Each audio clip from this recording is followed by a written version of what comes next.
Greetings. This is your brother, Elder Blacklight, your motivator. On the menu we have today, we got separation, segregation. Has always been on the agenda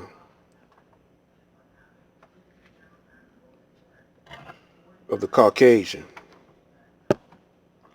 This is what makes you want to always trying to prove yourself that you're worthy enough to mix with him or to be with him. You idolize him. But on the Constitution, morality can't be legislated.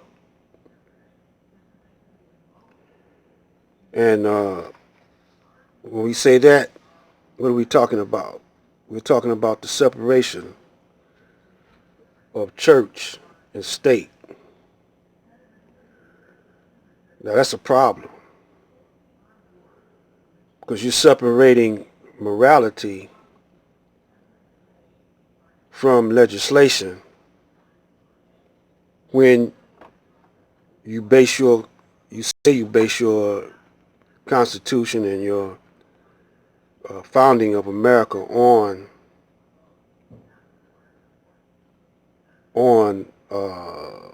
morality or Christian values. We have to explore that. But to the black man, it's all an experiment. The Caucasian has always been experimenting on the black man. So we're going to get into an experiment called the rat race experiment or down the rabbit hole experiment. Psychology is a name that the Caucasian came up with. But technology is based on lies and deception. And this is what they use. This is what any war or any army strategists for army and war, they use this deception to conquer their enemies. And the black man in this day and time has seen all types of lies and deception, but he's deaf, dumb, and blind. The majority of black people are deaf, dumb, and blind. So I'm going to attempt to open up your eyes to the teachings of the Honorable Elijah Muhammad. Now, the Rothschilds and the Rockefellers, they use money, they weaponize money. They use money to conquer instead of guns and bombs.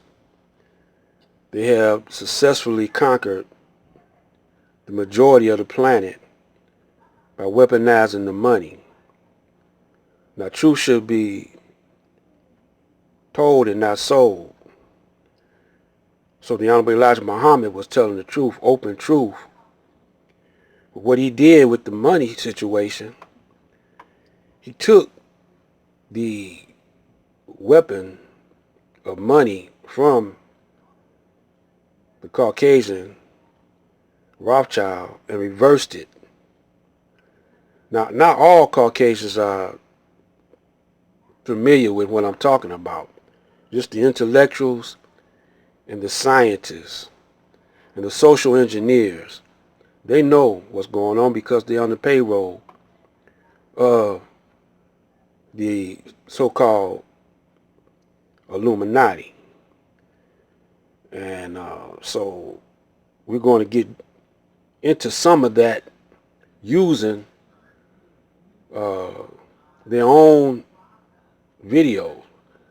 It's just like in the Bible when God Allah was talking to Satan, and he told Satan, you better check yourself. And so Satan, when it comes to my people, and so Satan said, well, I just merely suggested.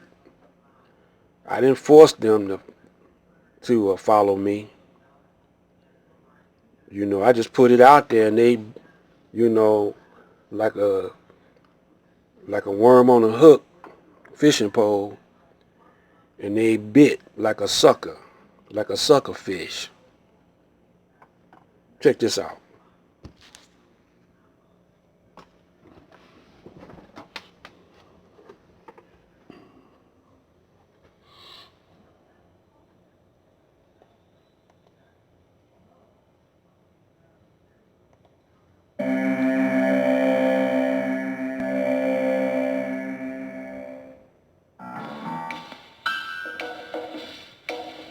Of the strange research to come out of mid-1900s America, there is little with a legacy as enduring or as terrifying as the mouse utopia experiments.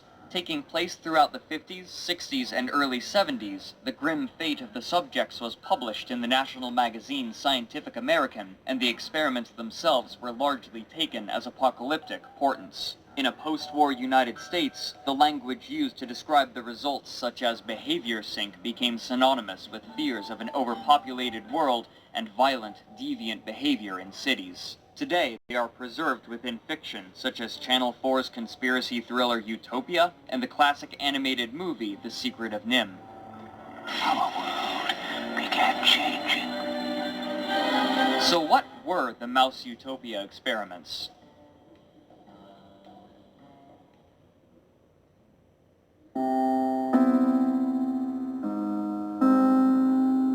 Shortly after World War II, a group known collectively as the environmentalists were making a large push to prevent environmental degradation, as well as overexploitation of the planet's renewable resources. Among these people were a group specifically known as the Neo-Malthusians, a term referring to the 18th and 19th century English scholar Thomas Robert Malthus. Malthus proposed that while the world's population may increase exponentially, food production can only increase linearly, leading to an eventual subsistence-level existence for the human race that became known as a Malthusian catastrophe.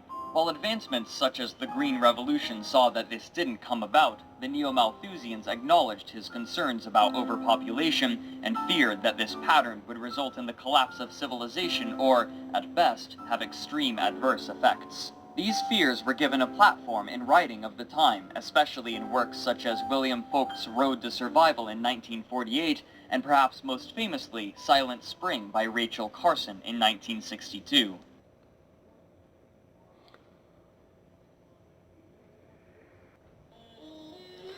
We're going to close this one down. This is to be continued.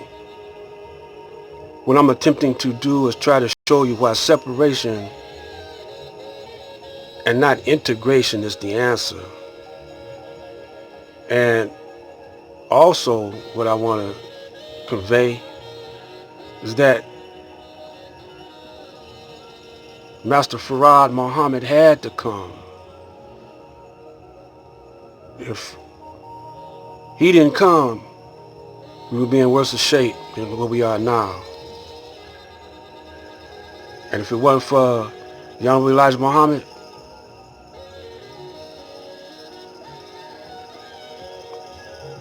well, you sum it up. Black light.